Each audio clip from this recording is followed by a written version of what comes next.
Hi guys, I have a story to you about my ancestors. Nakita niyo ba to?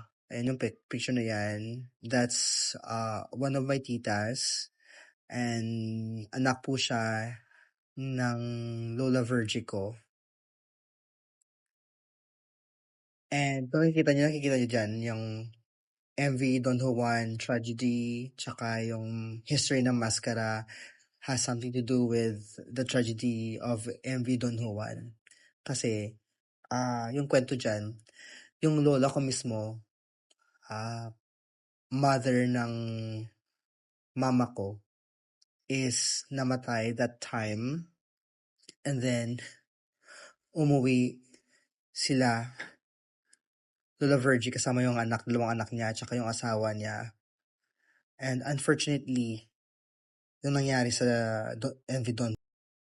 So, yun nga, yung umuwi sila, at that time is patay na yung lola ko, si Mami Liz. Tapos, umuwi silang apat at nasama sila doon sa nangyari sa nalunod na barko, which is the MV Don Juan. And until now, wala pa din kaming idea about sa kanilang bodies. Never na recover yung body nila. Kaya that time, nakwento sa akin ng mga tita ko na sobrang stress yung Nanay Gariang ko, kasi Nanay Gariang is anak niya yung pauwi sana nalunod sa MV, nasama na sa nalunod sa MV Juan.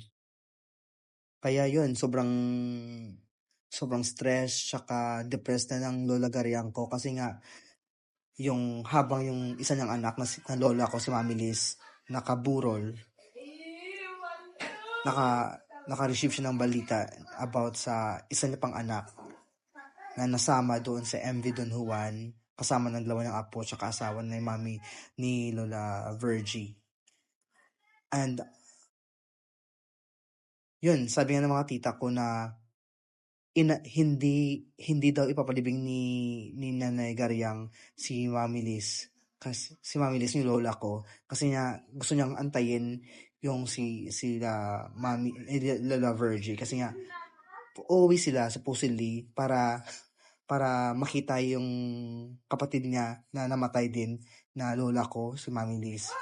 So, sobrang dagok yun for my family. Like, try to imagine, ikaw yung nanay, tapos namatayan ka ng isang anak.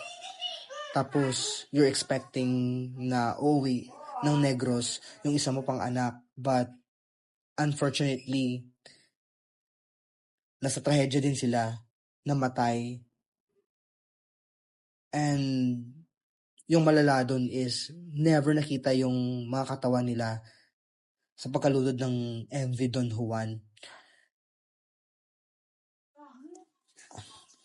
Actually, hindi ko to narinig yung kwento na to until nung nakagraduate na ako ng college. I try to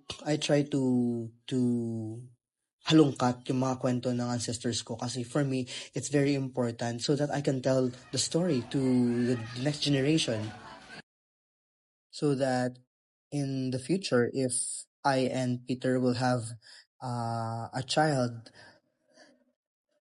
if God permits, we can also tell this to our child or children, this story, so they will appreciate and also commemorate the death of my ancestors, and to also tell them that we're very lucky that there's Mascara Festival to commemorate this tragedy, to commemorate the lost soul of our ancestors. That's why every time I watch Mascara, I always clap to the dancers and to the production, because I see the respect to the lost, to commemorate the lost souls from the tragedy of Envy Don Juan and the downfall of Negros Occidental, the downfall of Negrenses. Also, that's why when I watch Mascara, I just don't watch for nothing aside from entertainment. I watch to commemorate, to respect the souls of those who are lost during the Evidon Juan tragedy, most especially my lola, the deaths of my lola, and yeah.